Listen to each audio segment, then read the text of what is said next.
नमस्कार, बहुत स्वागत है आपका। खबर दिन भर देख रहे हैं आप। मैं हूं आपके साथ शिवम सोनी। यूपीए नगर निकाय चुनाव के पहले चरण के लिए वोटिंग पूरी हो चुकी है। 9 मंडलों के 37 जिलों में हुए मतदान में शहरी वोटरों की उदासीनता से 50% से भी कम मतदान रिकॉर्ड किया गया है। कुछ स्थानों पर छुटपुट झड़प भी हुई। वोटर लिस्ट में नाम नहीं होने से शिकायतें आम रहीं। चंदौली में एक वार्ड में भाजपा प्रत्याशी का ही नाम बैलेट पेपर से गायब रहने पर हंगामा हुआ। सबसे ज्यादा सहारनपुर और सबसे कम मतदान प्रयागराज में रिकॉर्ड किया गया। हालांकि अभी अंतिम मतदान प्रतिशत आना बाकी है। कुछ स्थानों पर शाम 6 बजे के बाद तक लोग लाइन में लगे थे। ऐसे में कुछ मतदान प्रतिशत बढ़ भी सकता है। पहले चरण में 10 नगर निगम, 104 नगर पालिका परिषद और 276 नगर पंचायत के लिए वोटिंग हुई है। मैनपुरी में बूथ पर मारपीट और हंगामा हुआ। अमरोहा में फर्जी वोटिंग के विरोध में पथराव हुआ। हंगामे और पथराव में 12 लोग घायल हुए हैं। वाराणसी में वोटरों को साड़ी बांटने का आरोप भी लगा और हंगामा मचा।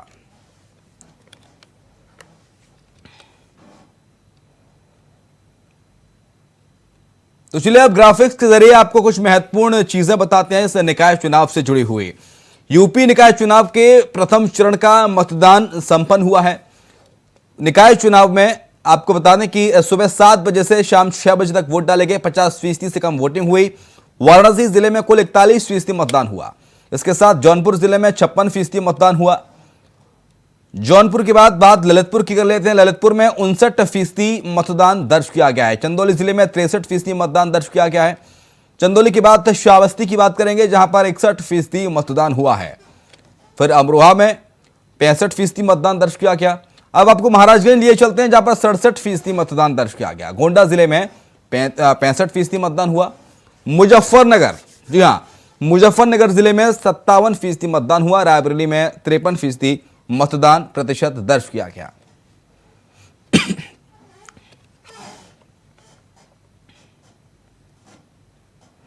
तो यूपी का निकाय के रण का पहला चरण आज हो गया है संपन्न और ये मतदान प्रतिशत सुबह 7 बजे से शाम 6 बजे तक वोट डाले गए।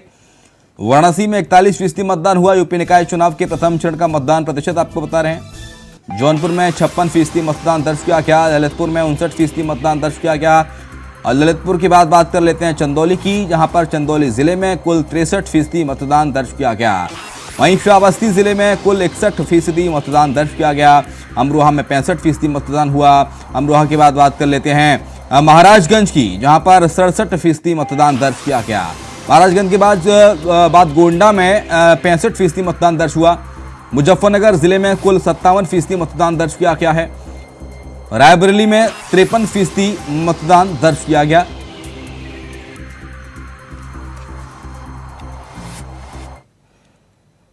और आपको बताते हैं कि पहले चरण में कौन से 9 मंडल हैं और कौन से 37 जिले हैं जहां पर वोटिंग हो रही है। मतलब यहां पर आज वोटिंग हुई। चलिए आपको ग्राफिक्स के जरिए बताने की कोशिश करते हैं कौन से 9 मंडल और 37 जिले। सहारनपुर मंडल में शामली, मुजफ्फरनगर और सहारनपुर आते हैं। यहां पर आज वोटिंग हुई। इसके साथ साथ सहारनपुर की बात कर लेते हैं मुरादाबाद मंडल की। मुरादाबाद मंडल में बिजनौर, अमरोहा, मुरादाबाद, रामपुर और संभल जिले आते हैं। यहां पर आज मतदान हुआ सुबह 7 से शाम 6 बजे तक। आगरा मंडल, आगरा, फिरोजाबाद, मथुरा और मैनपुरी, जहां से डिम्पल यादव सांसद है, इन 4 जगह पर, इन 4 जिलों में वोट डाले गए निकाय चुनाव के लिए। झांसी मंडल, जहां पे झांसी आता है, जालौन आता है और आता है ललितपुर, इन 3 जिलों में मतदान हुआ, वोट डाले गए। झांसी के बाद प्रयागराज की बात कर रहे हैं। प्रयागराज मंडल, जहां पे कौशाम्बी जिले में, प्रयागराज जिले में, फतेहपुर जिले में और प्रतापगढ़ जिले में मतदान हुआ। लखनऊ मंडल सबसे महत्वपूर्ण हो जाता है, राजधानी उत्तर प्रदेश की। यहां उन्नाव, हरदोई, लखनऊ, रायबरेली, सीतापुर और लखीमपुर खीरी में वोट डाले गए। और लखनऊ के बाद देवीपाटन मंडल, जहां पे गोंडा, बहराइच, बलरामपुर और श्रावस्ती में मतदान हुआ। सुबह 7 से शाम 6 बजे तक वोट डाले गए। वाराणसी मंडल, यहाँ गाजीपुर आता है, वाराणसी आता है, चंदौली आता है और जौनपुर आता है। यहाँ पर आज इन 4 जिलों में वोट डाले गए। इसके साथ गोरखपुर मंडल में गोरखपुर, देवरिया, महाराजगंज और कुशीनगर जिले आते हैं जहां पर मतदान हुआ। तो ये 9 मंडल हैं। सिलसिलेवार तरीके से करके हमने ग्राफिक्स के जरिए आपको बताने की कोशिश की। और अब 5 तस्वीरें आपके सामने किन किन महत्वपूर्ण ओहदे पर बैठे हुए लोगों ने मतदान किया, किन किन सियासतदानों ने आज मतदान किया है। 5 तस्वीरें आपके सामने। ब्रजेश पाठक, योगी आदित्यनाथ, राजनाथ सिंह और मायावती ये मतदान करते हुए नजर आए।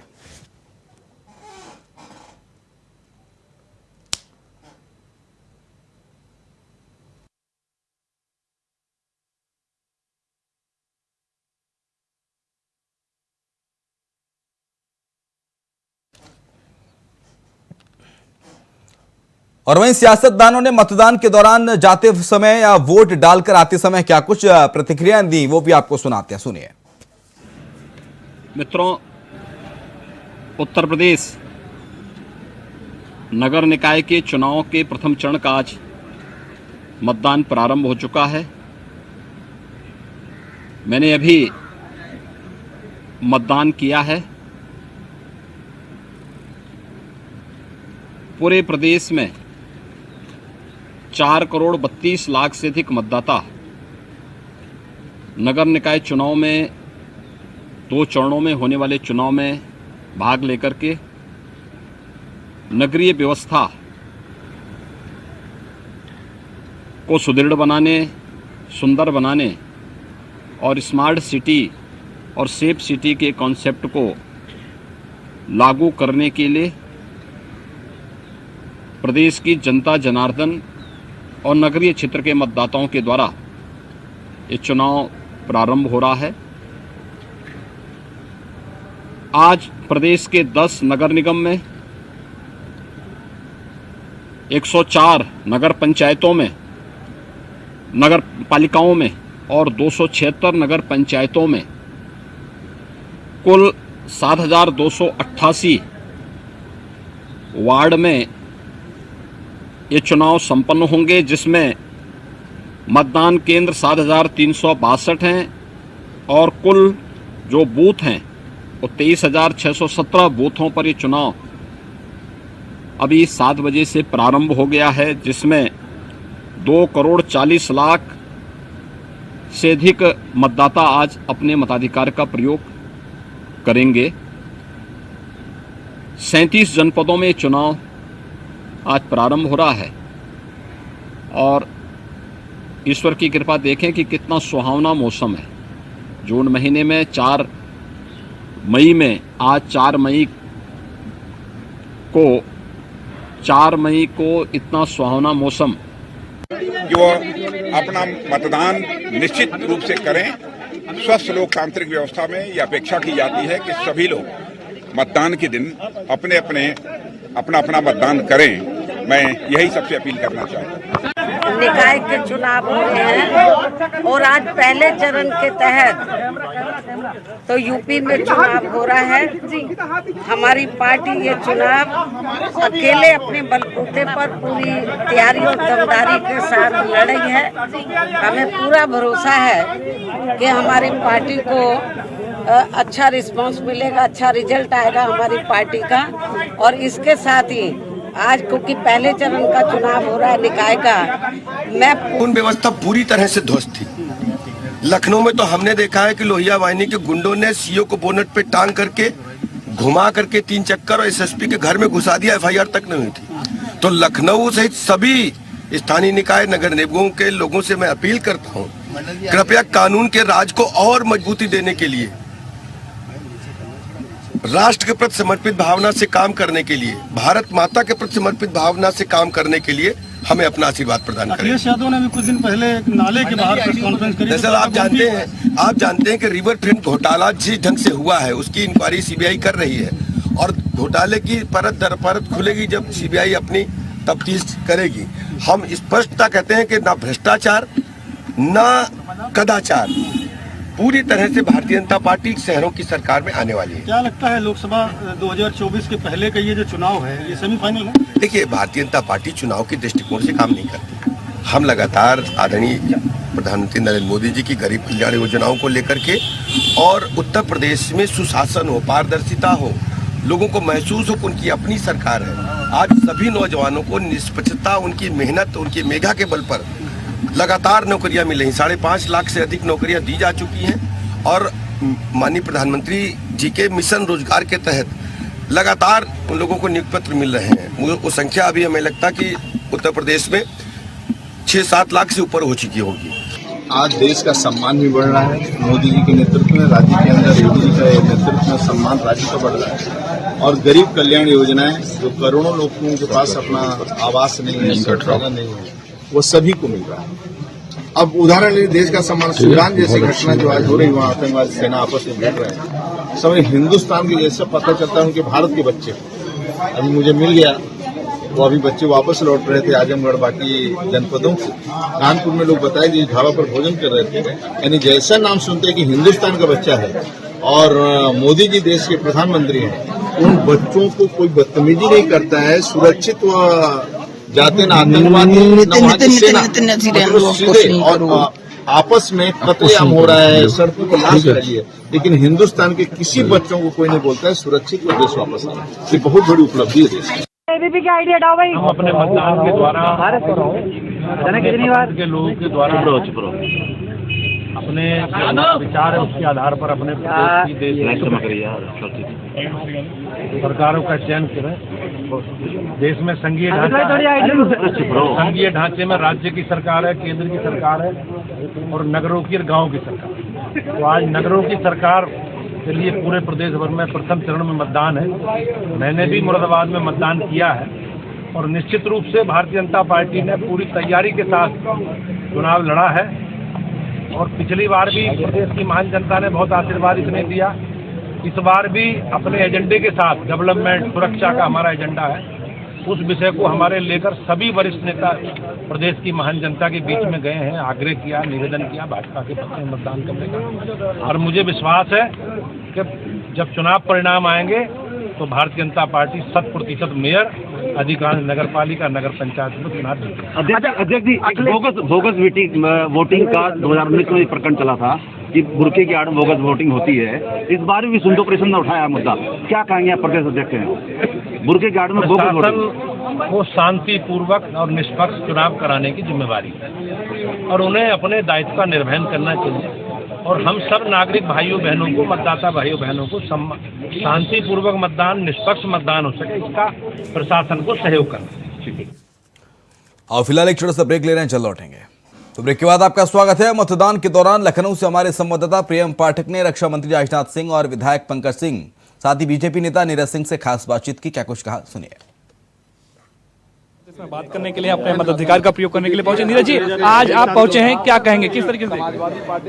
ये डबल इंजन की माननीय मोदी जी, योगी जी के सरकार के साथ ये लखनऊ के नगर निगम की ट्रिपल इंजन की सरकार बनने जा रही है। मुझे पूरा भरोसा है कि सुषमा खड़गवाल जी निश्चित रूप से एक ऐतिहासिक विजय के साथ वह नगर निगम की ड्योढ़ी चढ़ेंगी और साथ ही साथ सभी पार्षद प्रत्याशी जो हैं, जो रुझान मुझे दिख रहा है ऐतिहासिक इस बार जनता जनादेश देने जा रही है। जिस तरीके से आपने भी कैंपेनिंग करी है लोगों के बीच में, किस तरीके का रुझान देखने को मिला क्या? और लग रहा है क्योंकि पारंपरिक रूप से आप देखें तो लखनऊ बीजेपी का गढ़ रहा है, सीट रही है, इस बार क्या लग रहा है वो चीज बरकरार रहेगी और क्या फिर अंतर जो है वो कितना? ये शुरू से आपने देखा है कि एस.सी. राय जी, दिनेश शर्मा जी, बाद में संयुक्ता भाटिया जी, किस प्रकार से नगर निगम का उन्होंने एक ऐतिहासिक कार्य किया है और स्वच्छता के पैमाने पर भी 269वें स्थान से पिछली बार जो लखनऊ है 12वें स्थान के तक पहुंच गया। तो निश्चित रूप से जनता इन विषयों को देखती है, माननीय योगी जी के कार्य को देखती है। मुकाबला मान रहे हैं आपकी, मुकाबला है विपक्षियों की तरफ से, चाहे सपा की प्रत्याशी उनको देखें जी, कितना मानने, कितना मुकाबला है, कितना चैलेंज मानने? एक क्वेश्चन ले लो। कोई भी चैलेंज नहीं है, ये बहुत ऐतिहासिक जनादेश देने जा रही है। हम लाखों से नगर निगम का चुनाव जीतने जा रहे हैं और 110 जो पार्षद प्रत्याशी हैं सभी नगर निगम की ड्योढ़ी चढ़ेंगे। बीजेपी नेता नीरज सिंह, जिनका साफ तौर पर कहना है कि जिस तरीके का इतिहास लखनऊ का रहा है कि बीजेपी हमेशा बीजेपी ने यहाँ पर अपने विजय हासिल करी है, वो बरकरार रहेगा और इस बार भी जब नतीजे आएंगे तो बड़े अंतर के साथ बीजेपी प्रत्याशियों को जीत हासिल होगी। कैमरामैन सुभाष चंद्रा के साथ प्रियम पाठक, इंडिया वॉइस, लखनऊ। आज नगर निकाय चुनाव में जो है मतदान का प्रयोग करने के लिए विधायक पंकज सिंह भी पहुंचे हैं। यहाँ पर उन्होंने अपने मताधिकार का प्रयोग किया है, किन मुद्दों के आधार पर वोट किया है और क्या कुछ समीकरण बनते हैं उनको दिखा दे रहे हैं। हमारे साथ इसमें बात करने के लिए वो खुद मौजूद हैं, उनसे हम बात करेंगे कि किस तरीके का रुझान फिलहाल अभी उनको इस चुनाव के दौरान जो है वो देखने को मिला है। कहीं ना कहीं आए हैं, उन्होंने वोट किया है और उनसे भी हम बात करेंगे कि क्या कुछ वो रुझान देखते हैं, किस तरीके का पूरा रुझान है। पंकज जी, आपने मतदान किया, किस तरीके का रुझान अभी फिलहाल देख रहे हैं? नहीं, अच्छा है, बीजेपी के पक्ष में है और ट्रिपल इंजन की सरकार लोग चाहते हैं ताकि लोगों की सेवा और बेहतर तरीके से भारतीय जनता पार्टी कर पाए। मतदान की शुरुआत हुई है, लेकिन विपक्षी पार्टी समाजवादी पार्टी आरोप लगा रही, कई जिलों में भी इस तरीके की खबरें देखने को मिली जहां पे उन्होंने लिखित में भी शिकायत करी है कि गड़बड़ी हो रही है, धांधली हो रही है, वोटों का गलत तरीके से प्रयोग किया जा रहा है। देखिए, वो कहीं पर गलती से अगर जीतते थे तो ईवीएम उनके लिए ठीक होता है, जब कभी दिक्कत होती है तो ईवीएम खराब होता है, वोट ज्यादा हो तो कब्जा बताते हैं, कम हो तो कम कराया जा रहा है बोलते हैं। इसीलिए समाजवादी पार्टी को जमीन पर उतरकर काम करना चाहिए। इन सब टैक्टिक्स करने से अब कोई इन सब टैंट्रम्स और टैक्टिक्स को कोई देखने सुनने के लिए उनके तैयार नहीं है। तो मतगणना के दिन जो नतीजे आएंगे उसको किस तरीके से देखने, कितने वो आपके पक्ष में उनकी ऐतिहासिक सफलता मिलेगी, निगम में भी, निकाय और पालिका में भी ऐतिहासिक सफलता मिलेगी। पंकज जी, बहुत शुक्रिया हमसे बात करने के लिए। तो ये थे विधायक पंकज सिंह, जिनका साफ तौर पर कहना है कि पार्टी बड़े अंतर के साथ में जीत दर्ज करेगी और विपक्षियों की तरफ से जो आरोप लगाए जा रहे हैं वो निराधार हैं, क्योंकि जब वो हारते हैं तो वो केवल उनके पास आरोप रह जाते हैं। कैमरामैन सुभाष चंद्रा के साथ प्रियम पाठक, इंडिया वॉइस, लखनऊ।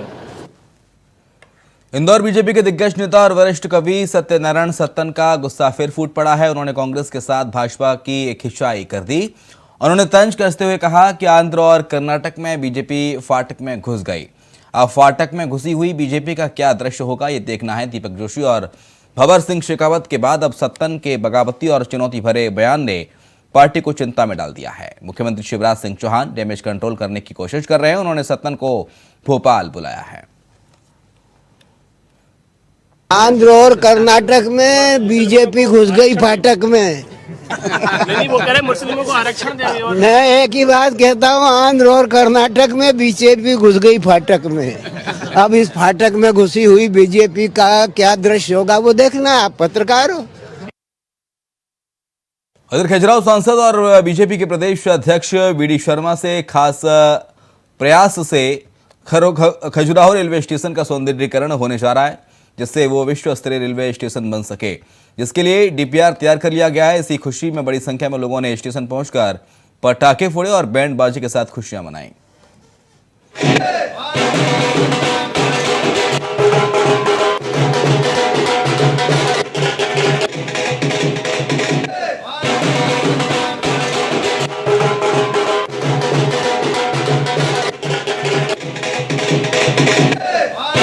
हम जैसा कि आपने देखा होगा कि सभी लोगों ने, क्षेत्रवासियों ने आज जो हमारे खजुराहो को एक विश्व स्तरीय जो रेलवे स्टेशन की सौगात माननीय मोदी जी ने, माननीय रेल मंत्री जी ने, माननीय इस क्षेत्र के सचिव सांसद आदरणीय विष्णुदत्त शर्मा जी ने जो इस क्षेत्र को सौगात दी है, हम सभी लोगों ने मिलकर के यहाँ खुशियाँ मनाई हैं।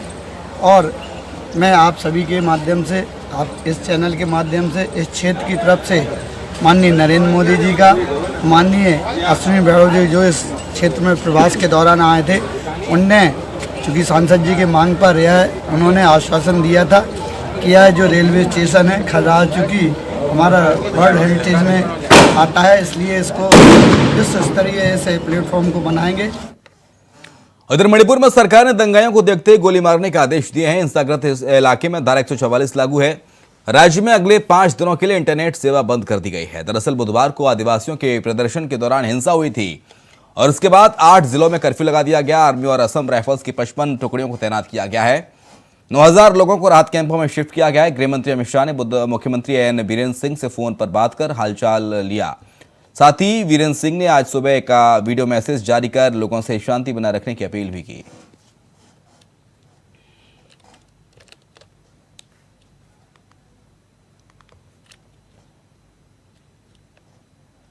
तो दंगाइयों पर सरकार का बड़ा एक्शन और इसके साथ ही दंगाइयों को देखते ही गोली मारने के आदेश जारी किए गए हैं सरकार के द्वारा।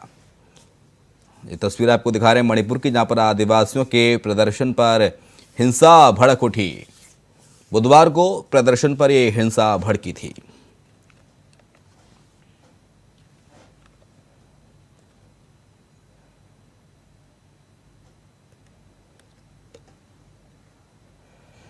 सीएम शिवराज ने गुरुवार को कैबिनेट की बैठक की। बैठक में सीएम शिवराज और मंत्रिमंडल के बीच कई अहम मुद्दों पर चर्चा हुई, जिसके बाद कई प्रस्तावों पर मुहर लगी है। कैबिनेट बैठक में कई अहम प्रस्तावों पर मुहर लगी है। मंदसौर में मल्हारगढ़ में नया एसडीएम कार्यालय बनेगा, ये बात कही गई।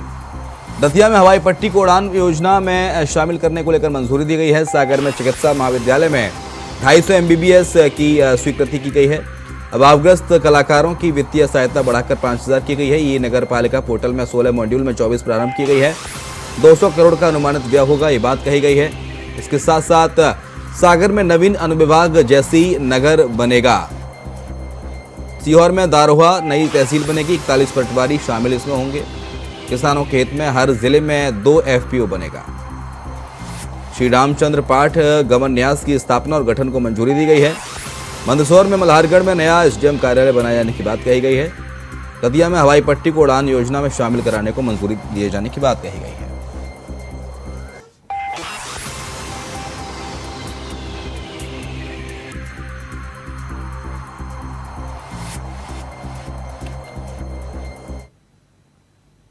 मुख्यमंत्री शिवराज सिंह चौहान और गृह मंत्री नरोत्तम मिश्रा ने नरसिंहपुर के गोटे गांव पहुंचकर विधायक जालम सिंह पटेल के सुपुत्र स्वर्गीय मणिना गेंद्र सिंह पटेल को श्रद्धांजलि अर्पित की।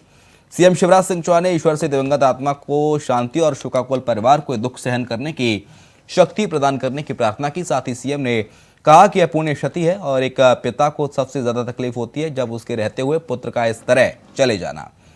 उन्होंने विधायक जालम सिंह पटेल को अपना छोटा भाई बताते हुए इस दुख की घड़ी में उनके साथ खड़े होने की बात कही। हमारे छोटे भाई जालिम सिंह पटेल जी पर दुख का पहाड़ टूटा है। पिता के लिए सबसे बड़ा दर्द और तकलीफ होती है अपनी आंखों के सामने चले जाना। इस दुख की घड़ी में